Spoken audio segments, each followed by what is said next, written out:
Hello, my name is Jason Levitt. Welcome to Moon Temple Dreaming. This series is about the dream work that I teach, how I see dreaming, how it influences our waking lives as well as our dreaming life, as well as our psychic lives, how it benefits our emotional suppleness, how we can learn from them, how we can resolve nightmares, work with children, practice intentional dreaming, designing our dream space, the full realm, and many that are not usually considered part of the dreaming. To tell you a little bit about myself, I've been practicing dream work for about 20 years. I started off with about 7 years of nightmares, and as I processed through that and resolved those, I then spent about 3 months teaching myself to lucid dream through flying. And I began with barely enough weight in my body to move forward, and by the end of 3 months, with some self-instructed dream training, I was lucid flying 2 or 3 nights a week. And it inspired such an understanding and led to so much growth, personal growth, that I just began to pursue it and began talking with friends and their friends and people in general about the dreaming and about how it relates to spirituality and our personal growth and our personal evolution. So that's why I decided to make this series. So we'll have subjects such as dream recall, intentional dreaming, dream interpretation, nightmares, and dream reading. All of these subjects and more are covered. Will range from the psycho-emotional process of just how our dreams help us process the day and what's going on, and we'll cover deep into intentional dreaming, programming in flying or lucid dreaming or instant knowing, and we'll dive into the psychic and the totemic and the ancestral and the galactic and the dimensional. You see, for me, the dreaming involves and incorporates all of these realms. The dreaming involves the psychic. It involves the totemic. It's a gateway.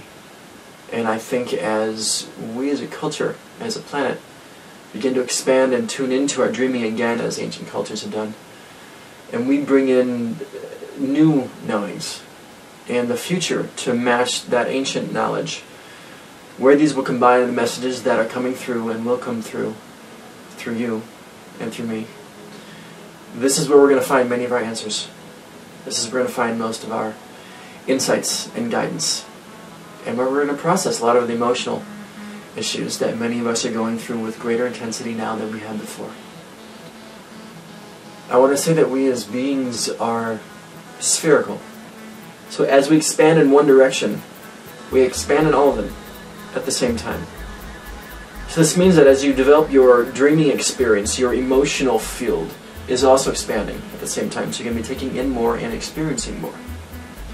Same thing with the intellectual field. All of the energy fields that comprise us as beings will be expanding in this process.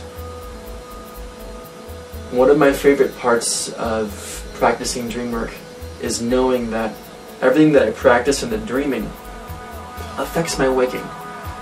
So all the disciplines and practices that I employ in the dream work and practicing dream skills, I'm employing while I'm awake. So your intuition hugely magnifies. The occurrence of synchronicities in your life hugely increased. Your emotional suppleness will increase. Your ability to perceive subtle layers, to notice nuances in conversation, to really get a check on your ego, and without judging it as bad or getting rid of it, to notice where it's coming into play, because you'll be noticing it through your dream play. And then many of us are getting downloads or activations, people call them various things, information, data coming through, messages coming through in the dreaming that are more real than just the psycho-emotional processing. The more you practice intentional dreaming, the more you practice engaging your dreaming, the more your consciousness and your connection to your consciousness and the energetic, physical and emotional world around you expands and strengthens and deepens. And this is where we begin asking ourselves the question, what's possible. When we ask ourselves the question, what's possible, we automatically have the other question of, well, what do I not consider to be possible? And as we explore these questions, as you explore this question of what's possible and what do you consider not possible, you confront your stories. And the dream work directly supports moving through these stories into the dynamic manifestation that we're capable of and that we're here for. So I invite you to listen to this series. Find me at the end of the series, I have my contact information available. I invite you to be in touch, watch the series, take on the practice, and let me know what you're dreaming. We're here to dream it real. My name is Jason Levitt. Thank you for listening.